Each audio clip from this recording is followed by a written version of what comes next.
Hey everyone, and welcome back to the Champions Podcast with myself today, Heather McCoy, and Champ should be here later on. And we have a special guest with us today, Brian, and we're excited to have him share his story and also about kidneys for kids, which is also such an important thing to even have in existence. So, Brian, welcome to the podcast. Well, thank you for having me, Heather. I'm glad to join you today. And I guess I will start by telling you a little about Kidneys for Kids and why we do what we do. Back in 2012, I read a newspaper story, the right date, the right time, like it was meant to be. I was building a store actually for a clothing brand I have, and I ran out of chewing gum. And I was chewing a lot of gum, and I always have since I stopped smoking years ago. So I walked to this party store in our downtown, a few blocks away. And when I walked in on the counter, there was this our Bay City Times newspaper, and there's this little girl dressed in a princess outfit. And her mom stood on our busiest street corner, holding up just a big pink sign, desperate to find a kidney donor. It just said, "My daughter's in kidney failure. I can't lose her. Please help." And people, while she did this that day, offered money, but nobody offered to test to become her kidney donor. So anyway, it did draw the newspaper, and it drew our local CBS station. So then this was the following day when I saw it in the newspaper. I picked it up and took it to read at home. And I get home and I turn on the TV. What's on TV is her story on our CBS station. So I felt it was meant to be for me to continue to read. I had already tried this, 2 years prior to be a paired kidney donor for an adult. So I knew the process. And she was already registered at the University of Michigan Transplant Center. And that's where I had tested 2 years prior for my gentleman friend who needed a kidney. And so I contacted them anonymously after reading the story, and we were a direct blood type match. So I knew, I could donate to her directly, possibly. And anyway, I went forward and passed these tests. You go through extensive testing, to donate a kidney, as you know, as a recipient, from stem to stern. Donated kidney, everything in your body is totally 100% functioning, and you're basically one of the healthiest people around, being able to give up one kidney and your other kidney takes over the function of two, and you're saving somebody's life giving up that one. So anyway, I passed the test, and I stayed anonymous until that was in September 2012. They found out the day before Thanksgiving of 2012 through a phone call, and they said, her and her mother said they screamed so loud I should have heard them, because at the time it turned out we lived 4 blocks apart and we had never met. And so we use that story today to tell people that by doing the kind of stories I'm going to tell you about that Kidneys for Kids do about children, literally your donor could be around the corner but just not know about you. So we met after I passed the test, and they found out. We did meet 2 times for short periods before our surgeries. And then we rode together in a donated limousine. And January 11th, 2013, she received my kidney. She was 10. And she is now going to be 24 this year. I can't believe it. Makes me feel old, but makes me feel so proud. But yeah, she's going to be 24. She's attending Eastern Michigan University, perfectly healthy. She's very close to us. She's like a family member, especially to me, part of me. And we share those kidneys. And she's working on a doctorate degree in neuroscience now. Wow. And she is the reason, going through that and, having a personal relationship, first of all, it developed over a period of years. She was 10, and her mom and I and her would get together starting with her first kidneyversary, having a pizza party. And then we started seeing her at school functions and just grew close over the years, where now, like I say, it's like, I have another child and she has another family member when we see each other. So it's a wonderful thing that happened. But I'd advocated for many years since, and I've been a mentor for 10 years for the University of Michigan Transplant Center program. And I'm a peer mentor to living donors. So I might be one of the people you talk to if you become a living kidney donor at the University of Michigan, and telling you about the process, because nobody can understand going through this really unless you've gone through it and donated. And so that's my volunteer work there.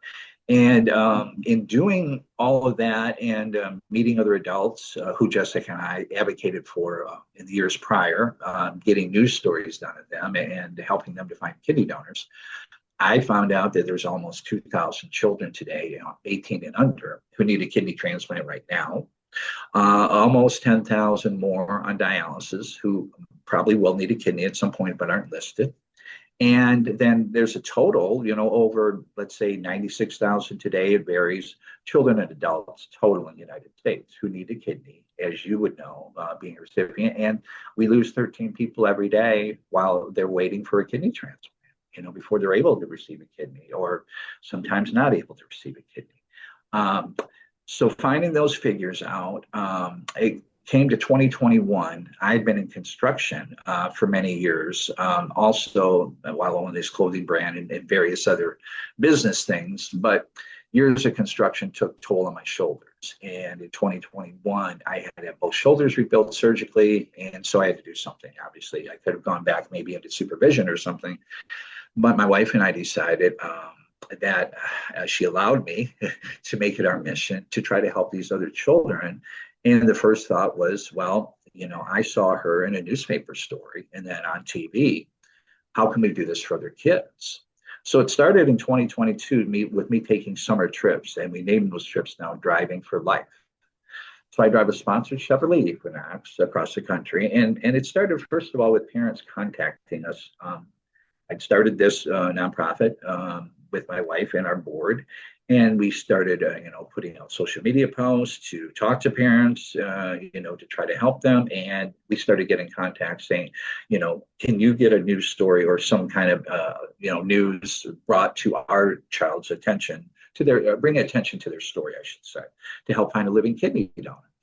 And after doing one in 2022, where now Cooper's mother, Casey Pfaff, is our vice president of board of directors, but she was the first person, and they were the first family I met with a child under 2 years old who needed a kidney. And most adults can't fathom, unless they learn about donating a kidney, that, you can donate this full-size kidney that you have to a child as young as 2, depending on their height and weight. All of our kidneys are basically the same size. Somebody reads a story sometimes, maybe they're 6'2", 250 pounds, and they think their kidney's the size of a watermelon or something. And it's like, no, they're all 6 to 8 centimeters, usually in size, and they're transplanted into the abdominal area for a child or an adult. So that was the first child I knew. We had a story done on that, their son Cooper. Cooper's dad ended up being the donor, but the stories we had done by their local news stations ended up motivating a chain donation where 5 people received kidneys, because of seeing a story where they couldn't donate to Cooper. And so that hit it off right there. It's like, now if we can advance to talking with families that we're working with at their transplant hospitals. And by 2023, we were doing that, where I'm taking these trips and going children's hospital like I do now, arranging these stories there. They're more impactful because we can talk to the transplant teams as well as the parents, and give all the facts of how safe living kidney donation is. The mortality rate is less than for somebody having a baby, and how rewarding it is, and how safe it is. Like I'm 64 years old. I have no disabilities, running around with one kidney. In fact, within about 12 weeks of donating, I was still working in construction, as I mentioned. I was climbing 100-foot towers, carrying 50, 60 pounds of equipment up those towers with one kidney. And, I stress that to people that, there's no disabilities. I know plenty of people that work with a group called Kidney Athletes, who do things like this year they're climbing Mount Kilimanjaro, to show that, how able we are, and how healthy we are after donating. So anyway, in doing these stories for the last 4 summers before this, and then of course working all year with these families, we have their stories on our website, and now we have our own television network on Roku. And we founded this in February of 2025. And so we broadcast on Roku a regular PBS type format of shows, many of them about children and adults who need a kidney transplant. And then we expand on that, talking to medical experts, and other community leaders. We're getting into shows about healthy living. We have a Healthy Mind, Healthy Bodies program to promote kidney health. So there's a lot of things that have already come out of Kidneys for Kids besides just recruiting adult living kidney donors for children. That has been our main objective. And in doing these stories, what I was going to say, as of about a week and a half ago, we now have 17 children who we, promoted stories for and helped match donors to. And then one adult in Michigan, because in the state of Michigan, even though we're called Kidneys for Kids, we also help to recruit adult kidney donors for adults. And one of our adults got a kidney transplant because of their story being seen. And then we also provide small financial grants up to $1,000 per family per year. And those are for costs not covered by insurance. You have travel, you have miscellaneous things, as a recipient that your insurance doesn't cover, and you've got to find the money to do that. And sometimes it's very hard, for families going through this with a young child or an adult going through this. So those are the main things that Kidneys for Kids do, is to recruit adult living kidney donors for children, promote living kidney donation, provide connections with the National Kidney Registry and other kidney organizations that can help facilitate transplants, whether it's through hospitals, through paired kidney donation programs. Now we're working, like I say, with a program called Healthy Mind, Healthy Bodies, and that's in conjunction with local health providers here in Michigan, and then national hospitals that we're visiting and working with to make actionable plans, not just give information on, here's a something that's healthy to do for your kidneys and this and that. And it's not just information, it's showing, especially underserved communities, actionable plans for eating healthy on a low budget, where to find food sources such as food pantries and organizations like we have in Michigan, like Hidden Harvest or the Gleaners Food Bank, food resources where, they can actually have the healthy foods to live the healthy lifestyles we're talking about. And sometimes that's a detriment, just, finding those things and having the means to get them. So that's something else we're working on. We've worked on legislation to further living kidney donation. For example, in Michigan now, we worked with the American Kidney Fund last year. You get a $10,000 tax credit if you become a living kidney donor in Michigan. That's true in several other states that have tax credits. And we're working, I know, on a national tax credit that's larger to also promote living kidney donation. Right now, the biggest thing that we have going for 2026 is a total amount of living kidney donors. So as I've told you from the start, primarily we work with children, and these 2,000 kids who need kidney donors today. Like I'd said, a total between adults and kids, there's about 96,000 children and adults who need a kidney transplant today. And there's never been a year in the United States where we've had 7,000 or more people come forward in 1 year to become living kidney donors. And that kind of disturbed me, I guess, the last couple of years, that we average 6,000 to 6,500. It always falls in that range for whatever reason, of living kidney donors. And the rest of donated kidneys, of course, come from deceased donors.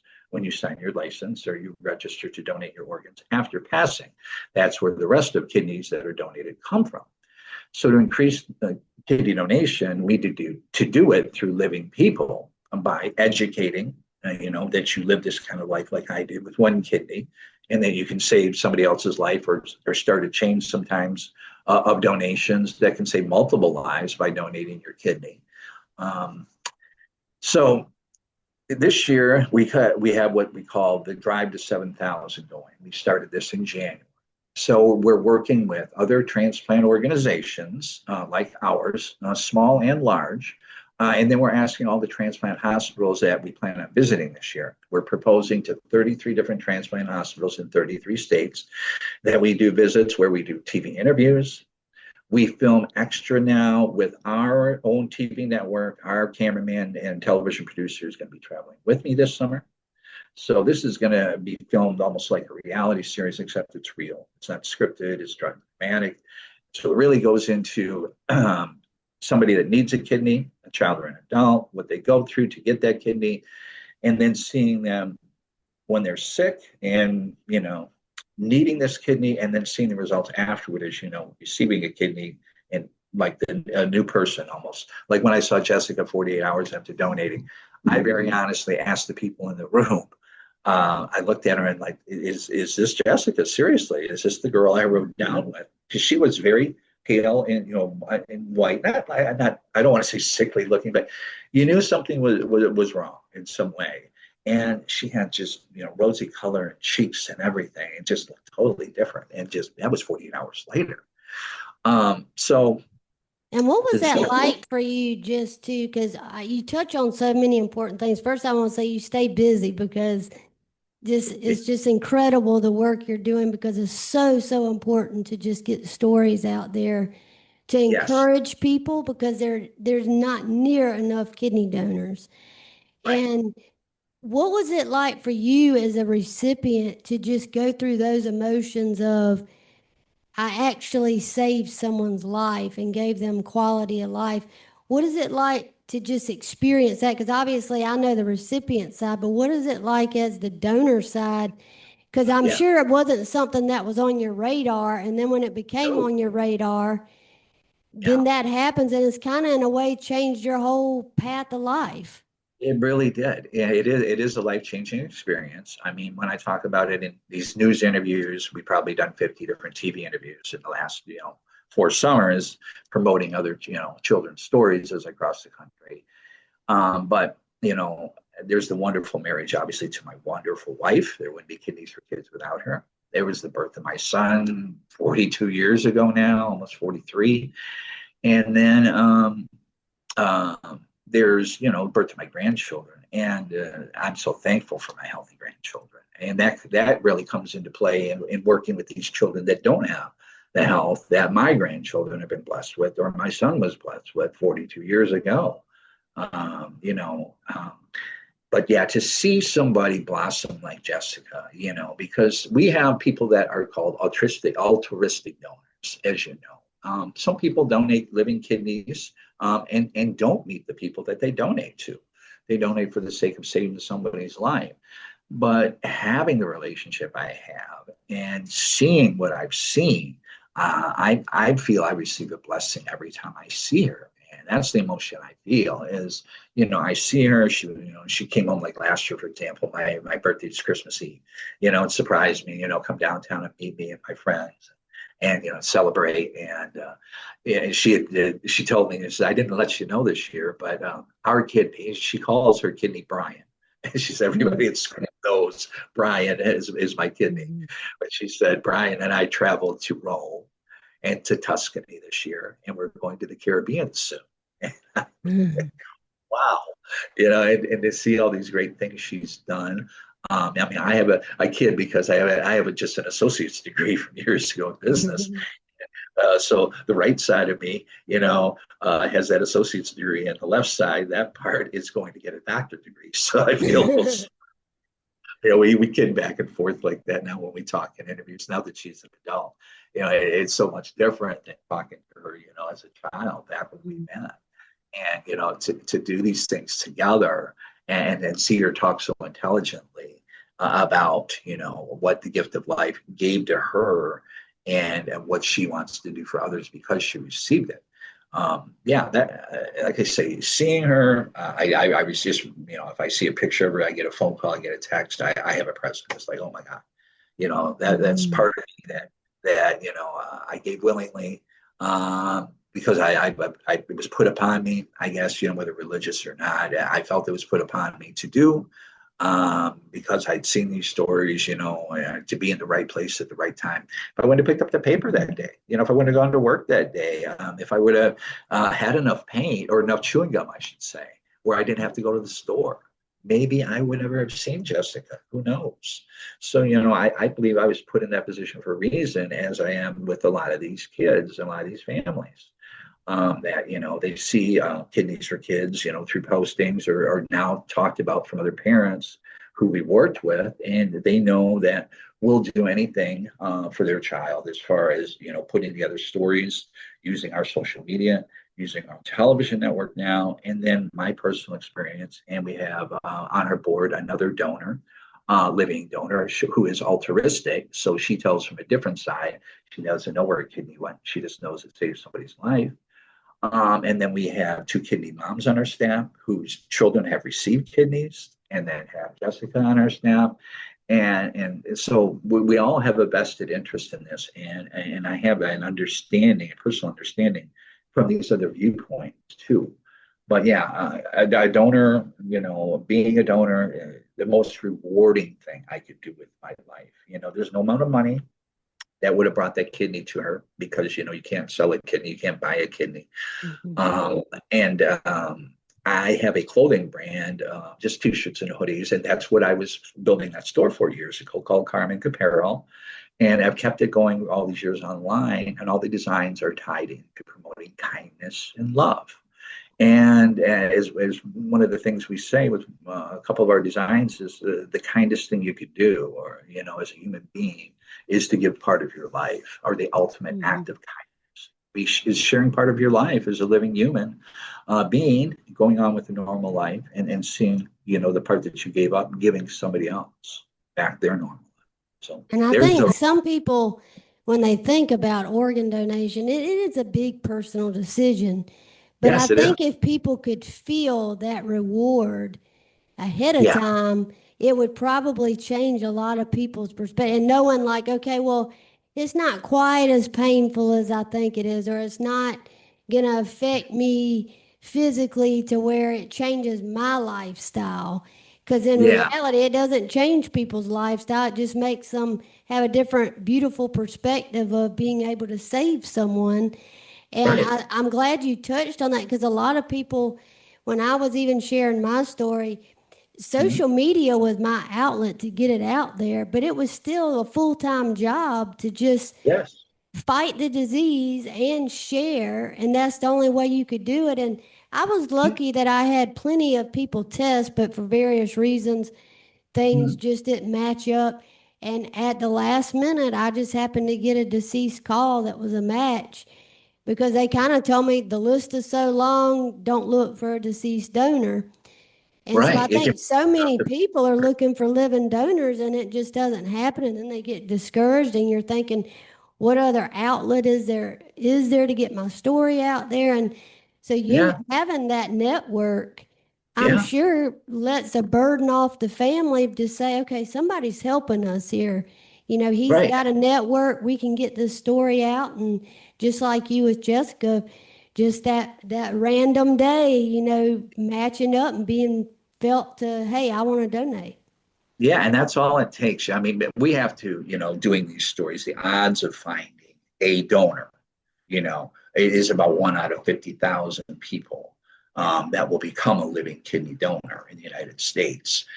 So, doing these news stories, like the first couple of years, or first years, let's say, especially, my thought is, we get a child in TB, and this city reaches X amount of people with the station. But it doesn't work that way. First of all, you got to have it's how many people actually pay attention to this story, kind of how it's positioned, how much time that the station gives to that story. Because sometimes, they have one of the first stories we did on the same day, was broadcast. There was a double murder in that town. So where does most of the news go? It goes to the bad story instead of the little boy that's actually dying for a kidney. So how much focus is put into a story? So we've had stories that just get a few shares, and obviously seen by a few thousand people maybe. And then we have stories that the next day hospital has 100 calls. And especially for a child, over an adult, you see a little baby, and 2 years old, it's a toddler. Nobody wants a child to be sick. And we've had situations like that where stories gone out, and just they've got so much response. They've even asked, so please stop calling. We've got all these people listed that are potential donors. But then you have those people that with initial responses that are emotional. And you want to do something good, but then okay, now the next day comes and you realize, okay, this means I have to take maybe 6 weeks of work off. And if I'm not going to be paid, if I don't have an employer that will pay me, and there's no set laws in many states, that will allow for that, or anything to do with that. How am I going to get along? And then who's going to care for me? You have to have somebody to care for you. to go through a transplant program for to go home. And then, you're going to have aftercare going back and forth for, follow-ups and things like that. So, and then unless you're totally educated like I was about the safety and, the benefits of living kidney donation, and that we tend to live longer afterwards because now we have one kidney. So we better take better care of that one kidney we have left because we gave one to somebody else. So we tend to live longer lives because we tend to take better care of ourselves than we did beforehand. So getting all these things into people's, into these stories, and talking about them constantly and having them on different, with different people and different venues on Roku, on social media and all that. Yeah, the family, we tell them, you focus on your child, you focus on the disease. We're going to connect with your transplant center. We're going to pass along any information that's given to us. We're going to make sure they're sent directly to the transplant program. If you're registered with somebody like National Kidney Registry for paired kidney donation program, we're going to share information with them. We're going to promote wherever we can, and we're going to let people know, especially involved if they don't know about paired donation. Is a good example of stories. We don't try to put blood type in a lot of stories now because you see a blood type, and first thing, if you're not educated, you think, well, I don't match, so I can't do anything. If you don't know about paired kidney donation, where if I donate to somebody I match, I produce a voucher, and I can give that voucher to whoever I want, and then that person will receive the next kidney that matches them out of that pool. So you can actually save 2 lives by donating through paired donation, or more if it starts a chain of donations. So there's so many things that there's been myths over the years, obviously, about the safety of kidney donation, about disabilities, but about the importance of getting these stories heard and taking the pressure off the patient and off the family and letting them concentrate on the medical needs of their child. And we'll do anything we can within our power to produce that living donor. But like I was saying, reaching that 1 out of 50,000, that's going to actually hear it, it's going to touch their heart, and they're going to actually go through the testing and then commit to taking this time off. And then there's us educating them about the costs of things, that there are resources. The transplant recipient, as your insurance, paid for your donor's surgery. Or if it was a living donor, let's say, their surgery is paid for by the transplant recipient. And the after cost, if you're taking off of work and you're missing things like that, there are national funds, and there are plenty of organizations like ours that help with those costs that can supplement them. So you don't have to miss that money that you used to in the past. And then surgeries are done laparoscopically, where, some people go home in 24 hours, mostly 48, but sometimes 24 now. I went home in 72 just because I wanted to stay a little extra, just to make sure everything was good. But yeah, there's all these things that have to go into a story, and as us as an organization, if we're going to draw people to the point of becoming living kidney donors and completing the process, not just thinking about it, taking action is the biggest thing. And is there any, as we wrap up today, where can people go, like, especially if they're interested in living donation or even helping out with getting a story, where can they go to kind of contact you or your team? Where can they go to do that? Find us at kidneysforkids.org. It's that simple. We're everywhere on social media. You'll find us easily on Google. We have information there through the National Kidney Registry and through other kidney organizations. You can learn anything from our AI program, Agent Kidney. If you don't want to talk to somebody, you can learn it through this new AI program that was produced and gifted to Kidneys for Kids. We have so many other organizations that will mentor. National Kidney Donation Organization we work with will talk to you. We have other living donors besides myself that will personally talk to you about their experience and guide you through the process. And then we have transplant hospitals or programs, if you're not connected properly, that we can connect you with and provide all the resources for your child's transplant. So it's kidneysforkids.org. You can contact me personally, Brian Martindale at kidneysforkids.org by email if you'd like. And I'll contact you personally and talk you through anything that you need to and connect you. We don't give medical advice, of course. We're not doctors. We turn the medical advice over to the proper transplant programs that the people our families are participating in.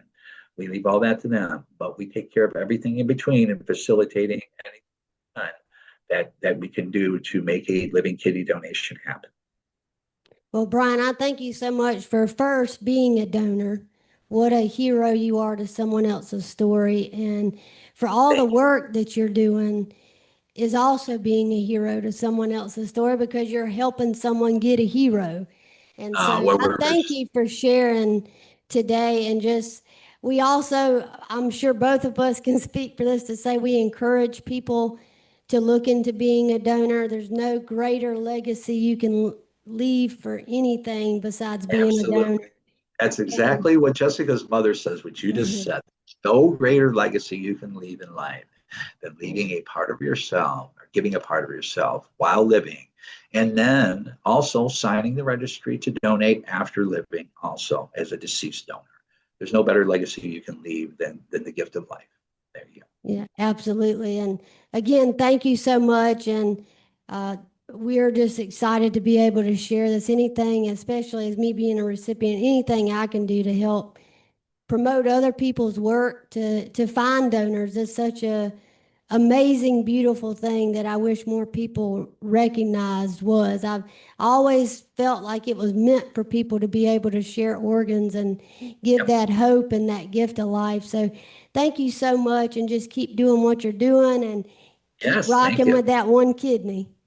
I will. And we'll be talking to you soon. And we'll be looking to talk to you over the summer to promote more about living kidney donation when we go through this drive to 7,000. Absolutely, absolutely. And good luck with all that. I know you'll do amazing, and I look forward to seeing that work. All right. Thank you so much. On behalf of Heather and myself, we want to thank you, every one of you, for taking the time to watch today's episode with Brian Martindale. What a gift, a blessing he is, both as a donor, but also as an advocate for those who do need life. For example, his organization, Kidneys for Kids. And I think today's episode just solidifies and even increases the awareness, but also the importance of organ donation and what it does for all of its people and recipients, and also the donors. If you would like to become an organ donor, please visit either their website, Kidneys for Kids, or there are some other options that we will link in the description box below. But please consider taking the time to donate today. I think Brian's episode was just a wonderful example of just being available, being a steward, but also being an advocate for not only for those who sometimes can't advocate for themselves, but just being an advocate for donating life and the gift that it is. As Heather and I say often, life is a gift, so we need to treat it as such.